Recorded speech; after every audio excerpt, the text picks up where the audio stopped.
Good day everyone, I am Sergio Padilla, and for today's topic we'll be discussing about the DNA polymerase and ligase. DNA polymerase is an essential enzyme that synthesizes DNA molecules from the oxyribonucleotides, which are the building blocks of DNA. The enzymes play an essential role to DNA replicating, usually working in pairs to produce two matching DNA exchanges from a single DNA molecule.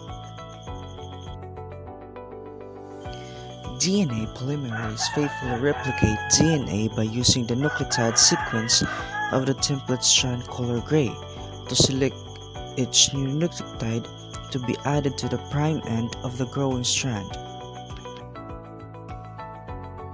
Colored yellow, the different domains of DNA polymerase are colored differently before a nucleotide can be incorporated into DNA at the 3' end of the growing strand.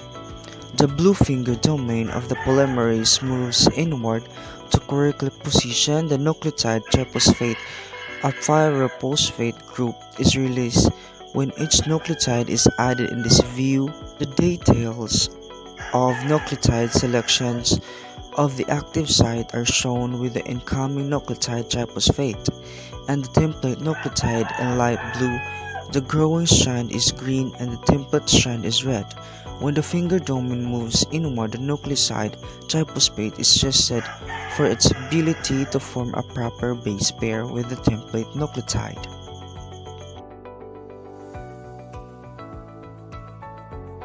Now let's proceed to DNA ligase. So, DNA ligase plays an important role in maintaining genomic integrity by joining bricks in the phosphodiester backbone of DNA that occur during replication and recombination, and as a consequence of DNA damage and its repair.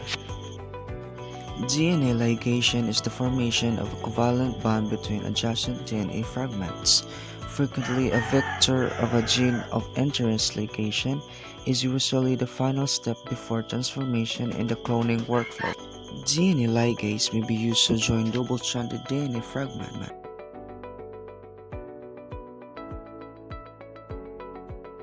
with either blunt or cohesive ends to form recombinant DNA plasmid.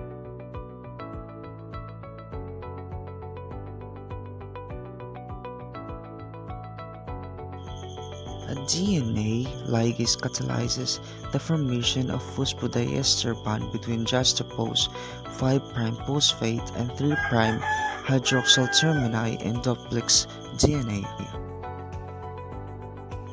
Ligation process in 3 steps. Initially, the ligase is self-adenylated by reaction with free ATP or NAD.